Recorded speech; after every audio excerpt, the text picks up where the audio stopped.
Assalamualaikum warahmatullahi wabarakatuh. Waalaikumsalam warahmatullahi wabarakatuh. A'udzu billahi minasyaitonir rajim. Bismillahirrahmanirrahim. Alhamdulillahirabbil alamin. Wassalatu wassalamu ala asyrafil anbiya wal mursalin sayyidina Muhammadin wa ala alihi wa sahbihi ajma'in, amma ba'd. Rabbi shrah li sadri wa yassir li amri wahlul 'uqdatam min lisani yafqahu qawli. Rabbi zidna ilman warzuqna fahman. Amin ya rabbal alamin. Sallallahu ala sayyidina Muhammadin wa ala alihi wa sahbihi wasallam. Alhamdulillahi rabbil alamin. Ibu-ibu yang dimuliakan Allah SWT, tidak lupa kita banyak-banyak bersyukur kepada Allah SWT, karena dengan atas nikmatnya yang tak terhitungkan, terutama nikmat iman dan Islam ini, hidayah, sehingga kita bisa berkumpul di suasana yang sangat mulia seperti ini, di majelis malaikat, yang dihadiri malaikat, yang dibangga-banggakan Allah SWT. Walaupun sangat sederhana sekali, namun sebaliknya pertemuan majelis semegah apapun, sehebat apapun majelis pertemuan, tapi kalau tidak seperti ini, artinya kita saling mengingatkan, membicarakan agama, berzikir, maka majelis tersebut akan mendatangkan penyesalan yang luar biasa nanti pada hari kiamat. Jadi sekali lagi kita bersyukur kepada Allah SWT. La in syakartum la azidannakum. Kalau kalian bersyukur, maka aku akan tambahkan nikmat yang lebih banyak lagi. Jadi di Madinah itu ada satu masjid yang namanya Masjid Al-Ijabah. Al-Ijabah artinya diijabah. Nabi pernah berdoa di tempat tersebut 3 macam doa yang beliau panjatkan. Yang 2 Allah kabulkan, yang 1 tidak dikabulkan Allah SWT. Yang tidak dikabulkan Allah, Nabi minta umatnya bersatu padu, artinya tidak bercerai-berai, satu akidah. Ini tidak dikabulkan Allah SWT. Maka tidak heran kita sekarang umat berpecah belah. Ada yang bertanya, kenapa kalau sekiranya Allah kabulkan, kita aman berarti? Iya, jadi itulah artinya Allah menghendaki kita manusia, bahwasanya kita mesti ada berbuat sesuatu untuk agama, membela agama Allah, menolong agama Allah. In tansurullah yansurkum. Kalau kalian bela agama Allah, maka Allah akan tolong kalian.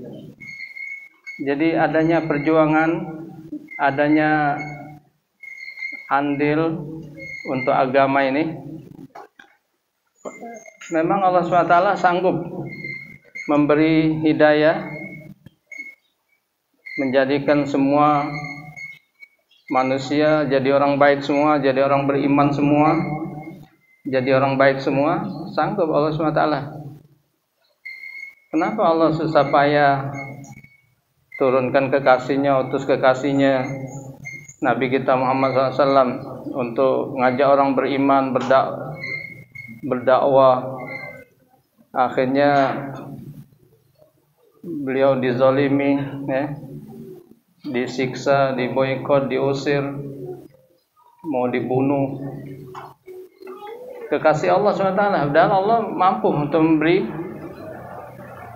hidayat, menjadikan semuanya orang-orang beriman kepada Allah, sanggup. Nah itulah hikmahnya. Jadi Allah menghendaki kita adanya perjuangan berbuat untuk agama ini.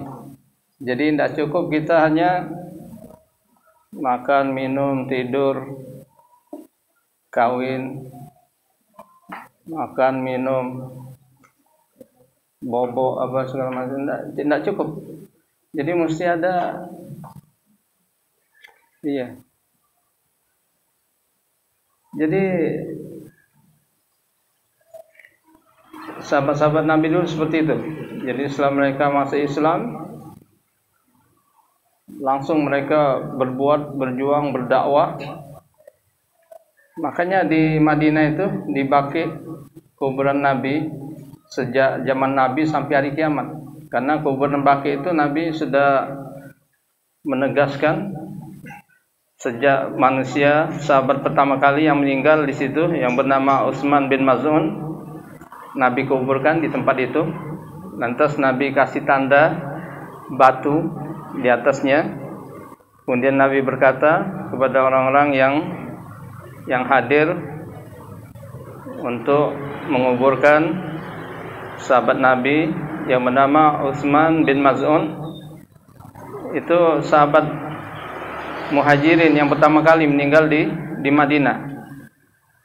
Setelah ditimbun, Nabi mengatakan, kalian perhatikan, mulai saat ini saya menyatakan bahwasanya tempat ini adalah kuburan untuk seluruh umat Islam. Nah, jadi maka sampai sekarang siapapun yang meninggal di Madinah dan sekitarnya semuanya otomatis dikuburkan di Baqi itu. Jadi tanpa surat pengajuan lagi, surat izin lagi, semuanya yang meninggal situ dikuburkan di Baqi.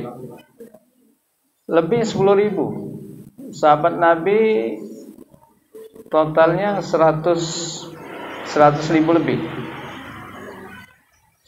116.000, 100.000 lebih. Jadi yang dikuburkan di sana hanya 10.000 lebih saja.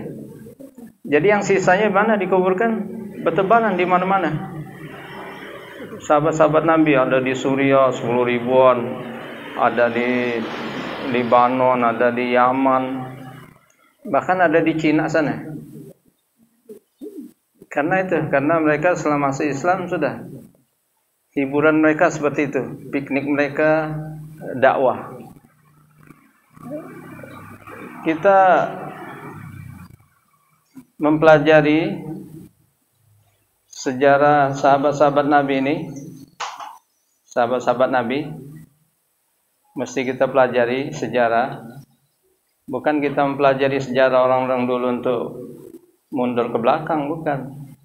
Jadi mempelajari sejarah mereka seperti halnya kita melihat spion. Kita naik kendaraan, lihat spion, kaca mobil, kaca motor. Spionnya kita lihat ke belakang kan. Kita lihat belakang supaya maju ke depan, supaya selamat kita jalan ke depan. Sekali-sekali lihat ke belakang, lihat spion, lihat ke belakang untuk maju. Oh, iya. Nah begitu juga kita mempelajari sejarah. Karena dikatakan tak kenal maka tak sayang tuh. Bagaimana kita akan cinta, sayang kepada Nabi dan sahabat-sahabat sementara kita tidak tahu sejarah mereka. Bagaimana perjuangan mereka, bagaimana Islam mereka, bagaimana jasa mereka terhadap agama ini kan. Sedangkan orang nanti pada hari kiamat akan dibangkitkan almar'u ma'aman ahab, kata Nabi. Orang nanti pada hari kiamat akan dibangkitkan bersama siapa yang mereka sayangi, mereka cintai semasa di dunia nih. Jadi pernah Nabi melihat satu sahabatnya yang bernama Thauban menangis. Nabi melihat Thauban menangis. Lantas Nabi tanya, kenapa engkau menangis, wahai Thauban? Thauban menjawab, saya menangis seperti ini ya Rasulullah karena saya sedang teringat sesuatu. sedang memikirkan sesuatu. Manakala hal ini terpikirkan oleh saya menangis seperti ini, ya Rasulullah. Apa yang kau pikirkan? Yang aku pikirkan, ya Rasulullah, suatu saat nanti kita semua mati. Engkau mati, kami mati. Engkau di sorga, kami di sorga. Bagaimana kami bisa bertemu dengan engkau? Sedangkan sorgamu amat sangat tinggi kelasnya. Sedangkan sorgamu amat sangat tinggi derajatnya. Itu pun kalau kami di sorga, ya Rasulullah. Kalau tidak, na'udzubillah min dzalik. Sedangkan sekarang ini kita selalu bersama, kita selalu berdekatan, kita selalu berada dalam satu majelis. Rasanya kami tidak sanggup, ya Rasulullah, berpisah dengan kau walaupun hanya sekejap. Walaupun hanya sekejap, kami tidak sanggup berpisah dengan kau. Itu kecintaan sahabat-sahabat Nabi dulu kepada Nabi. Sampai dikatakan kalau Nabi meludah tidak sempat jatuh ke bumi, direbut oleh sahabat-sahabat Nabi, jatuh ke tangan-tangan mereka, bahkan mereka usapkan ke muka-muka mereka. Bekas wudhu Nabi semuanya berebutan. Semuanya berebutan ingin mendapatkan sesuatu dari Nabi. Rambutnya, rambut Nabi. Itu kecintaan mereka seperti itu. Pernah Khalid bin Walid itu sebagai pemimpin perang. Tiba-tiba dia turun dari kudanya mencari sesuatu. Ada ini ya, penutup kepalanya jatuh. Dia turun. Sibuk ngambil, cuma tutup kepala saja tuh. Akhirnya ditanya oleh sahabat yang lain, diprotes, "Wahai Khalid, engkau pemimpin perang, cuma sibuk berperang musuh di hadapan, cuma mau ngambil topi, ada semacam penutup kepala, lepas." Iya, kata Khalid, karena di dalamnya saya menyimpan, saya nyelipkan berapa lembar rambut Nabi. Sampai begitu. Jadi kalau artinya mereka, cinta mereka kepada Nabi, mereka sanggup mengorbankan nyawa mereka sekalipun asalkan Nabi jangan kena tusuk duri. Jadi itulah ceritanya si Sauban tadi seperti itu. Sedangkan sekarang ini saja, ya Rasulullah, kita selalu berdekatan, kita selalu bersama, kita selalu berada dalam satu majelis. Rasanya kami tidak sanggup berpisah dengan kau walaupun hanya sekejap. Sahabat-sahabat lain masing-masing ada ceritanya bagaimana kehebatan kecintaan mereka kepada Rasulullah SAW. Seperti seorang perempuan yang syahid pertama kali di dalam Islam. Seorang perempuan, ibu-ibu, emak-emak yang syahid pertama kali. Siapa namanya? Ingat tak? Siapa yang bisa jawab? Tidak ada, lupa. Iya. Panggil kalau ada kiai yang royal tuh, sebentar kuis. Hadiahnya itu lumayan, selembar yang merah itu kan. Ada 10 ibu-ibu, benar semua 1 juta. Ada itu kiai siapa dah. Jadi siapa yang perempuan pertama kali syahid dalam Islam? Namanya Sumayyah.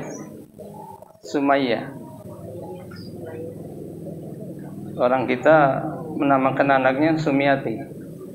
Sumayyah, kalau Arab Sumiati. Iya. Jadi Sumayyah sama suaminya Ammar Yasir. Sumayyah suaminya Yasir, anaknya Ammar. Jadi ketika ketiganya masuk Islam, disiksa habis-habisan oleh majikannya. Dilelepkan dalam air sambil dicambukin, mau mati diangkat lagi dari tempayan sambil dicambukin. Rupanya Suatu saat mereka melihat Nabi dari kejauhan, melihat mereka menangis. Melihat kedua orang ini menangis. Si Yasir ini, kakek-kakek ini kan melihat Nabi menangis, melihat mereka. Rupanya dia tidak mau melihat Nabi sedih, menangis gara-gara mereka. Akhirnya dia panggil tuh, dia teriakin Nabi, "Ya Rasulullah, ya Rasulullah,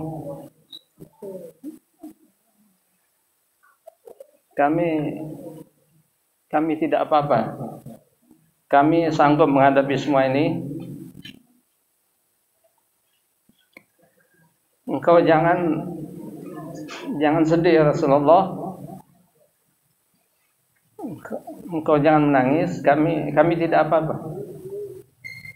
Dia hibur Nabi supaya Nabi jangan sedih. Jadinya Nabi melihat mereka tuh tidak bisa apa-apa, cuma bisa menangis saja. Tidak sanggup mau bicara apa. Nah, orang tua ini neriakin Nabi, "Ya Rasulullah, engkau jangan sedih, jangan nangis. Kami tidak apa-apa, ini biasa buat kami." Padahal menahan sakit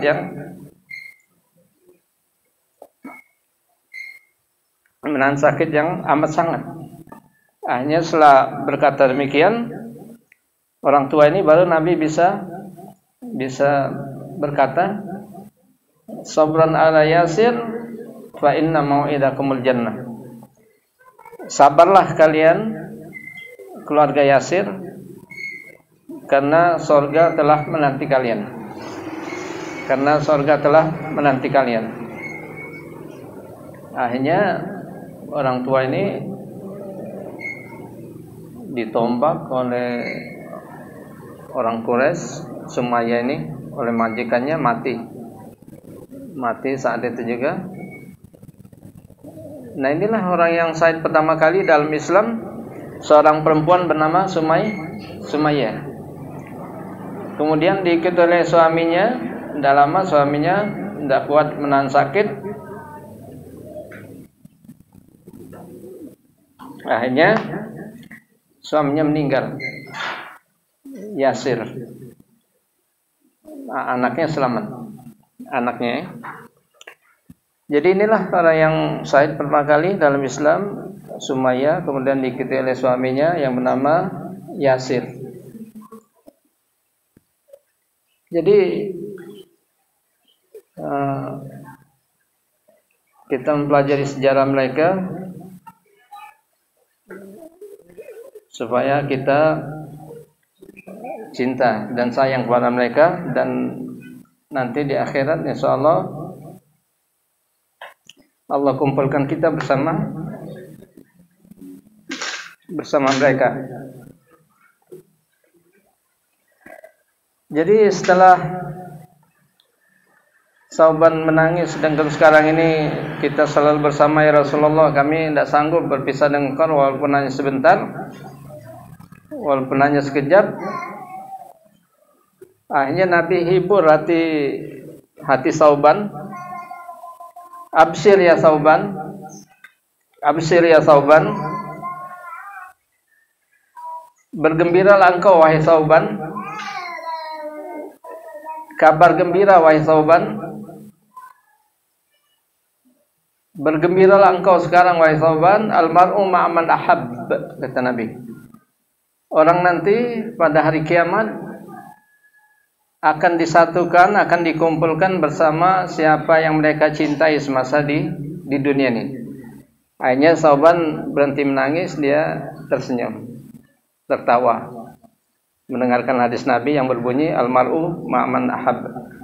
Inilah hadis Nabi yang sangat disenangi oleh sahabat-sahabat Nabi, mendengar hadis Nabi yang berbunyi almar'u ma'aman ahab. Orang nanti pada hari kiamat bersama siapa yang mereka cintai semasa di dunia ini. Kita kembali ke kisah setannya Quraisy, Syaitan Quraisy. Siapa yang kenal setannya Quraisy? Setan Mekah. Setan setan Arab. Siapa yang kenal, siapa namanya yang diberi gelar oleh setan Arab, setan Quraisy? Siapa namanya? Orang ini saking premannya, saking jahatnya, dia diberi gelar setan Quraisy. Setannya Quraisy, setannya Mekah, atau setannya Arab tuh. Jadi mereka jahatnya tidak tanggung-tanggung. Nama mereka pun serem. Nama mereka pun serem sekali. Karena orang ini dia sangat jahat terhadap Islam, sangat memusuhi Nabi dan sahabat-sahabatnya. Dia menggerakkan orang-orang Quraisy untuk memusuhi Nabi dan sahabat-sahabatnya. Ketika di perang Badar, orang ini dia sebagai mata-mata. Siapa namanya? Namanya Umair bin Wahab. Umair bin Wahab. Umair bin Wahab. Jadi semasa jahiliyah, sebelum dia masuk Islam, dia digelari setan Quraisy. Setannya Quraisy. Kita aja setan parakan aja enggak ada. Setan parakan, preman, sahabat apapun enggak ada yang seperti itu. Ini setan Makkah. Setannya Mekah. Setannya Quraisy. Namanya Umair bin Wahab. Sebelum dia masuk Islam. Sebelum masuk Islam, dia digelari, dikenal namanya dengan panggilannya setan Quraisy.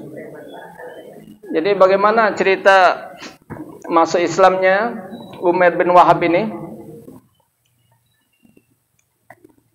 Jadi ketika terjadi perang Badar, orang-orang kafir Quraisy kalah, 70 orang tewas, 70 yang ditawan, yang selebihnya melarikan diri pulang ke Mekah. Daerah Badar dari Madinah lebih kurang 120 km dari Madinah menuju ke Badar, satu kawasan daerah namanya Badar, itu 120 kilometeran. Disitulah terjadinya perang Badar. Termasuk yang selamat Umair bin Wahab ini. Dia pulang ke Mekah selamat. Cuma anaknya ditawan. Anaknya yang bernama Wahab. Jadi anaknya Wahab, bapaknya Umair. Bapak Umair Wahab lagi. Jadi orang Arab biasa dia menamai anaknya tuh nama bapaknya tuh. Iya, banyak sekali. Jadi anaknya si Umair ini, Umair bin Wahab, anaknya si Wahab namanya. Wahab ditawan oleh umat Islam tuh di Madinah. Jadi dia pulang meninggalkan anaknya. Jadi dia khawatir sekali anaknya akan dihabisi, akan disiksa, akan dianiaya oleh orang-orang Islam. Maksudnya akan dihukum yang berat, akan dihukum mati karena kejahatan bapaknya.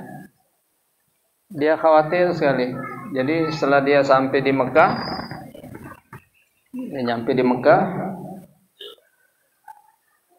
dia ketemu dengan Safwan bin Umayyah. Nah, Safwan ini bapaknya namanya Umayyah bin Khalaf. Itu luar biasa, jahatnya luar biasa terhadap umat Islam. Tewas. Jadi tokoh-tokoh yang paling jahat, Abu Jahal, Umayyah bin Khalaf, Uqbah bin Abi Mu'aid, itu semuanya tewas semua di perang Badar itu. Tewas semua, yang jahat-jahat, yang keterlaluan terhadap Nabi sholat ditaruh kotoran onta di atas itunya, semuanya tewas di perang Badar. Jadi termasuk Umayyah. Nah, ini bapaknya Safwan. Safwan selamat.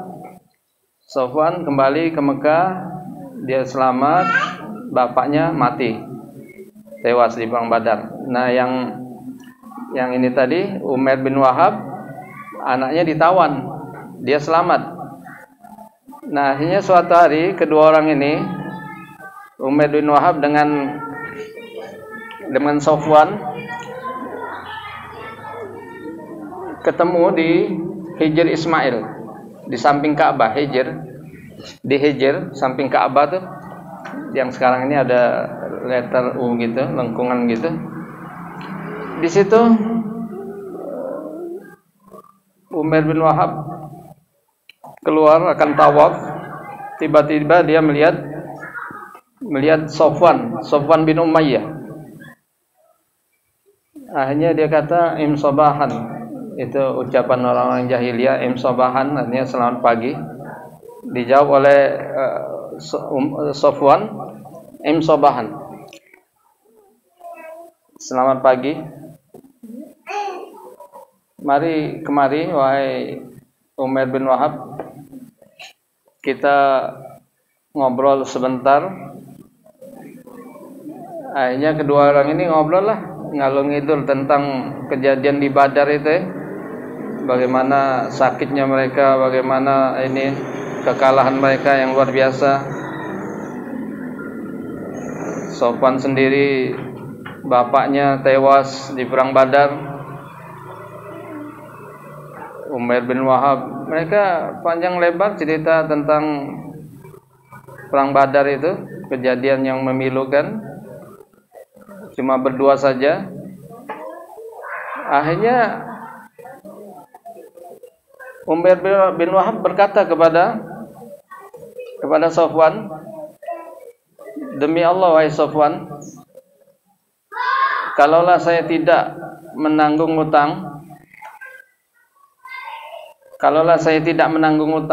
yang banyak, dan anak-anak saya tidak takut mereka terlantar, saya akan ke Madinah sekarang juga, saya akan bunuh Muhammad. Dia ngobrol di samping Ka'bah kan, tidak ada orang lain yang dengar. Demi Allah wahai Sofwan, sekiranya saya tidak banyak nanggung utang, dan saya tidak khawatir anak-anak saya masih kecil, takut mereka terlantar, saya akan ke Madinah sekarang juga, saya akan bunuh Muhammad. Akhirnya oleh Sofwan diambil kesempatan,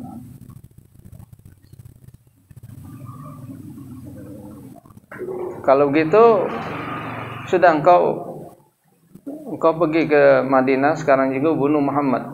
Utangmu saya semua yang akan tanggung. Sebesar apapun utangmu saya akan lunasi. Dan anak-anakmu menjadi anak-anakku juga. Saya anggap mereka seperti anakku juga. Saya tanggung biaya hidup mereka sampai kapanpun, sebesar apapun. Semana engkau ketahui hartaku begitu banyak, orang kaya Sofwan ini. Sudah, yang penting engkau bisa bunuh Muhammad. Hanya kata Umair bin Wahab, kalau gitu baiklah, tapi ini kita rahasiakan aja ya, jangan ada yang tahu rencana ini, rahasia, cuma kita aja yang tahu. Iya, oke, kata Sofwan. Sudah, akhirnya dia bergegas berangkat ke Madinah, bawa golok, dikasih racun. Iya, karena alasan ini Umair bin Wahab, kalau saya ke Madinah bunuh Muhammad, mereka pun tidak curiga, karena saya ke sana itu, kedatangan saya ke Madinah tentunya untuk menebus anaknya, untuk ngurus anaknya, nebus anaknya kan. Nah itulah kata Sofwan, udah utangmu saya yang tanggung, kemudian anak-anakmu akan jadi anakku, jangan khawatir, engkau pergi. Hanya dia begitu langsung, setelah siap dengan segalanya, pedang, golok dikasih racun. Hanya dia bergegas menuju ke Madinah. Sampai di Madinah dekat Masjid Nabi, dia sampai, dia tambatkan kudanya di salah satu tiangnya kan, ingin ketemu Nabi. Dilihat oleh Umar bin Khattab sedang kumpul bersama sahabat-sahabat yang lain. Kebetulan mereka sedang ngobrol tentang kejadian di perang Badar. Bagaimana Allah tolong mereka di perang Badar tersebut. Sedang cerita itu. Tiba-tiba Umar melihat setan Quraisy ini, Umar bin Wahab turun dari kudanya. Wah, ini kurang aja, ini setan Quraisy nih katanya. Dia pasti niat jahat katanya. Kalian jaga Nabi baik-baik. Akhirnya dia deketi, dia pegang ininya tuh. Iya. Umar berani. Saking beraninya setan pun takut kepada Umar. Ya adu Allah katanya. Wahai musuh Allah. Mau apa kau kemari katanya? Saya mau menembus anak saya, si Wahab. Akhirnya dilihat oleh Nabi. Wahai Umar, bawa dia kemari.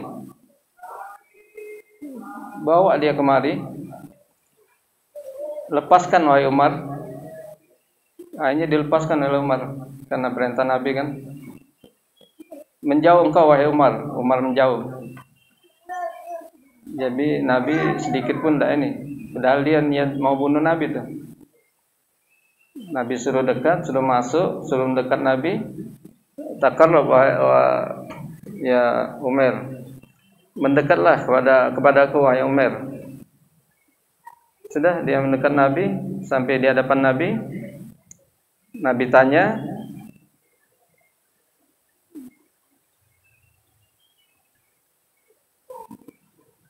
apa yang menyebabkan kau datang kemari wahai Umar? Dan Umar sudah ngasih tahu kepada Nabi, ini Umar ya Rasulullah, aduwullah, musuh Allah. Saya yakin dia akan berniat tidak baik terhadapmu ya Rasulullah. Lepaskan wahai Umar, lepaskan. Dipegang oleh Umar begini nih, tidak bisa ngapa-ngapain dia.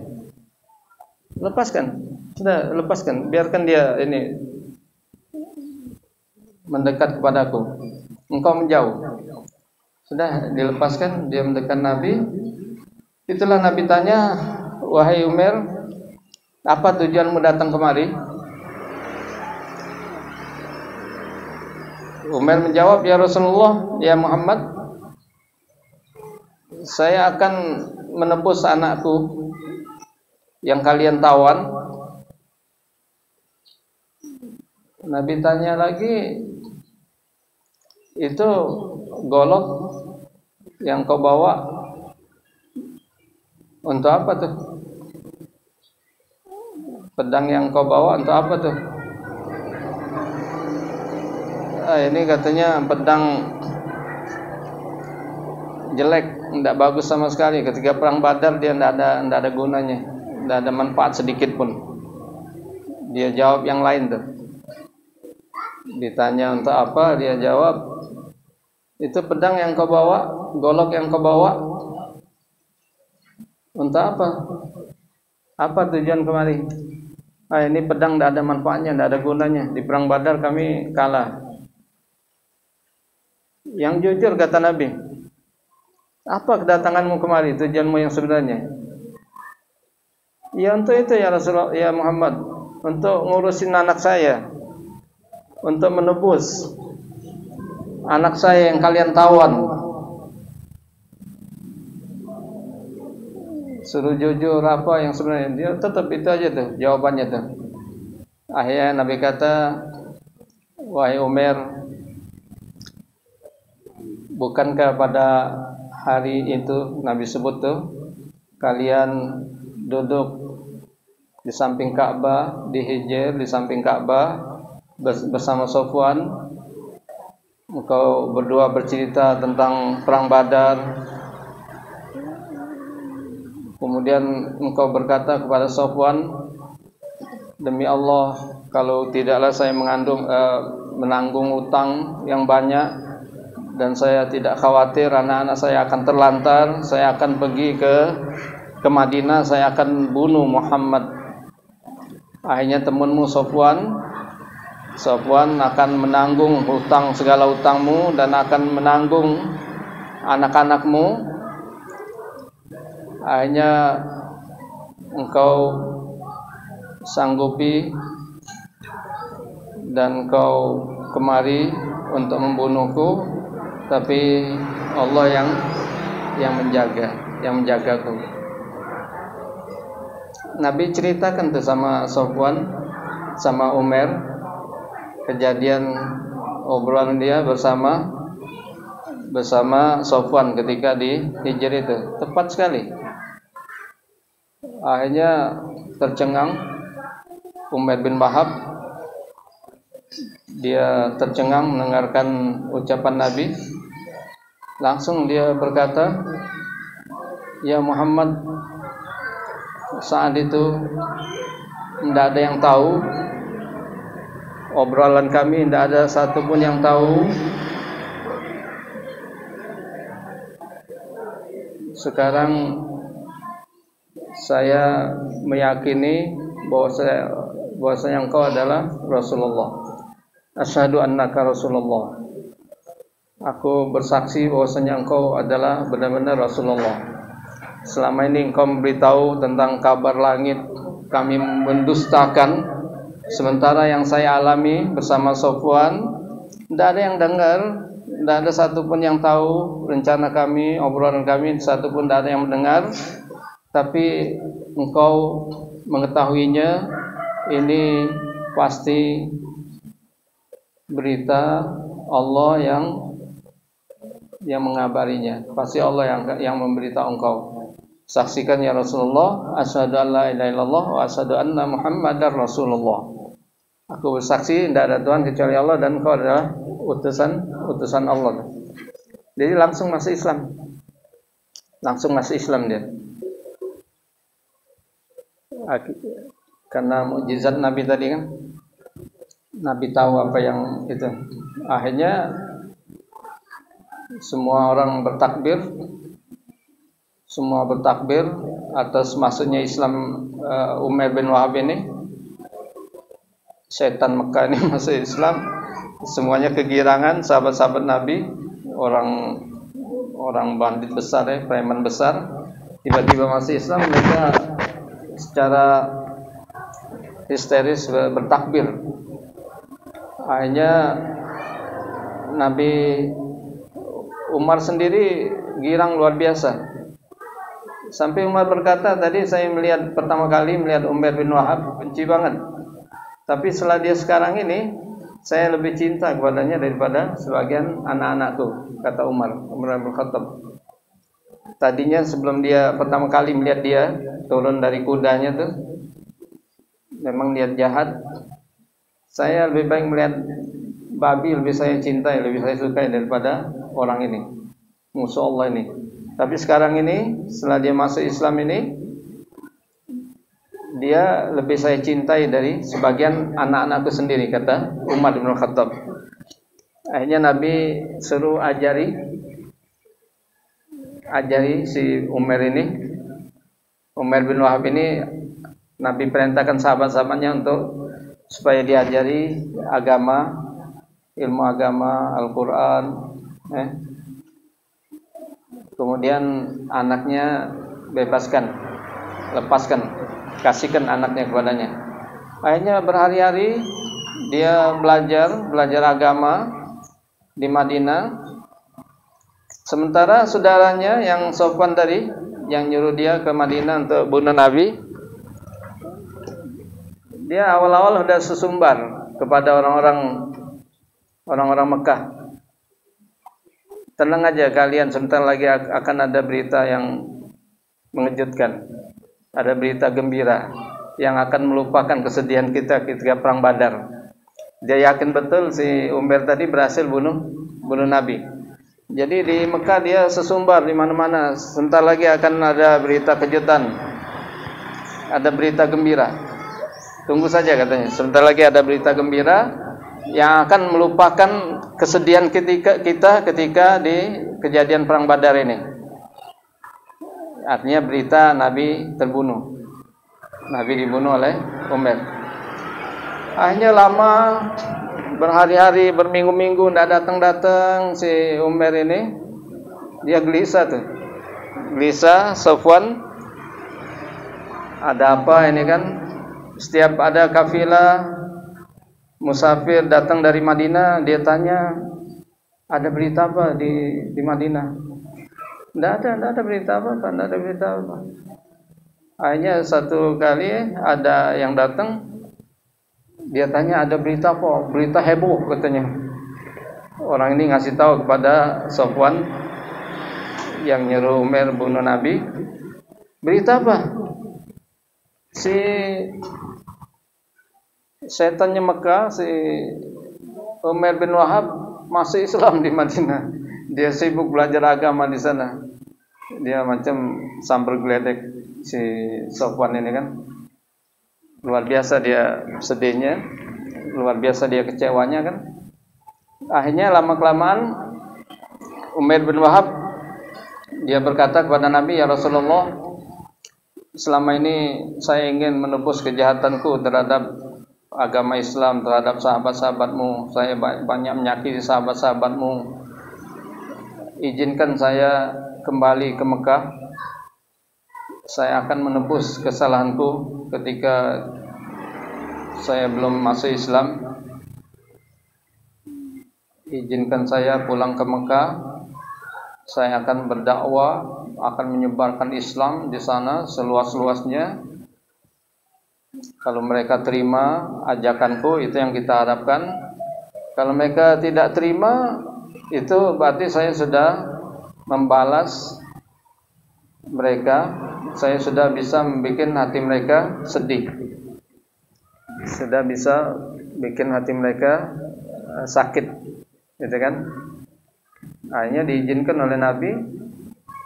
Sudah sampai di Mekah, dia langsung nemuin Safwan. Dia ajakin, saya sekarang sudah masuk Islam, wahai sepupuku. Masih sepupunya Safwan ya. Engkau adalah orang yang berakal, orang yang cerdas. Apakah masuk akal menyembah kepada berhala seperti ini kan? Dia dakwain tuh. Padahal dia marah sekali Safwan ini kan. Di pasar-pasar, di Ka'bah dia teriak-teriak, ya Ma'syar Quraisy, wahai orang-orang Quraisy, saya dulu sebagai setannya Mekah, setannya Quraisy, tapi sekarang saya masuk Islam. Masuklah kalian pada Islam agar selamat dunia akhirat. Qulu, ucapkan la ilaha illallah Muhammadur Rasulullah. Dia berdakwah secara terang-terangan. Akhirnya banyak masuk Islam di tangan Umair bin Wahab ini. Jadi itu sebab dia masuk Islam, gara-gara mukjizat Nabi. Gara-gara mukjizat Nabi ya. Nabi ngabarkan kejadian dia, rahasia dia antara dia dengan Safwan.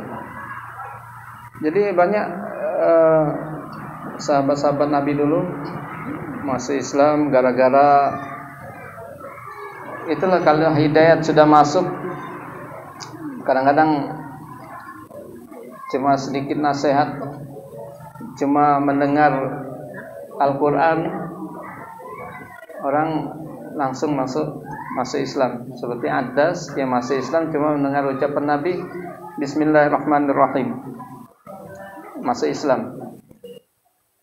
Namun kalau hati sudah keras, sekalipun macam-macam peringatan, macam-macam mukjizat dilihat, tidak mempan. Seperti kejadian itu Abu Jahal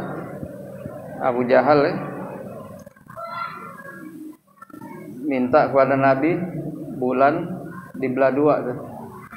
Akhirnya Nabi minta kepada Allah, terbelah bulan. Setelah bulan terbelah, dia kata sihir. Ini sihirmu luar biasa wahai Muhammad. Nah, keesokan harinya, akhirnya setelah itu dia berpikir, ini kalau ini sihir, dia nyihiri kita, tentunya Muhammad tidak bisa nyihiri seluruh dunia, semua manusia tuh.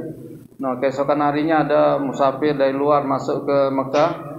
Dia tanya tuh, semalam apa yang kalian saksikan di tengah perjalanan kalian? Oh, kami menyaksikan kejadian aneh, bulan terbelah. Kemudian besok harinya lagi, seminggu setelah itu ada lagi musafir datang dari luar. Dia tanya, seminggu yang lalu apa yang kalian saksikan di malam hari tersebut? Ada apa? Oh, kejadian luar biasa, bulan terbelah. Sampai 2 minggu berikutnya semuanya menyatakan seperti itu, menyaksikan bulan terbelah. Akhirnya apa kata Abu Jahal? Dia kata, kalau gitu bukan kita aja yang disihir Muhammad, sedunia ini semuanya disihir oleh Muhammad. Iya. Jadi itulah, kalau sudah hati sudah terlampau keras, tidak mempan ya, kita ambil berkah, baca Quran, tafsir surat pendek saja, cuma 10 menit. Qul huwallahu ahad aja. Qul huwallahu ahad. Ikutkan ya. A'udzubillahi minasyaitonir rajim.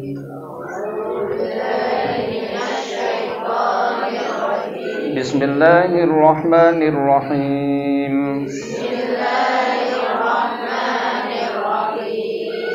Qul huwallahu ahad. Allahus samad.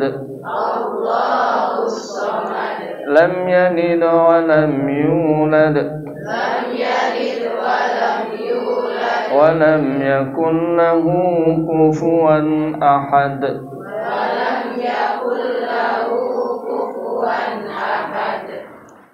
Jadi Qul huwallahu ahad ini banyak-banyak diamalkan, karena kita membaca satu kali Qul huwallahu ahad nilainya sepertiga Al-Quran. 3 kali tamat Quran. Iya. Mau tidur tamatkan Quran. Bagaimana caranya baca Qul hu 3 kali? Iya. Kita sudah ya dengan membaca doa Al-Fatihah. A'udzubillahi minasyaitonir rajim. Bismillahirrahmanirrahim. Alhamdulillahirabbil alamin. Ar-Rahmanir Rahim. Maliki yaumiddin. Iyyaka na'budu wa iyyaka nasta'in. Ihdinas siratal mustaqim. Siratal ladzina an'amta 'alaihim ghairil maghdubi 'alaihim waladdallin. Amin. Bismillahirrahmanirrahim. Alhamdulillahirabbil alamin. Allahumma shalli ala sayyidina Muhammad wa ala alihi washabbihi ajmain. Allahumma anfa'na bima 'allamtana wa 'allimna ma yanfa'una warzuqna 'uluman tanfa'una. Rabbana Allahumma ashrah sudurana li ta'atik. Allahumma ashrah sudurana li ta'atik. Allahumma ya muqallibal qulub tsabbit qulubana 'ala dinik. Allahumma sarrifal qulub sarrif qulubana 'ala ta'atik.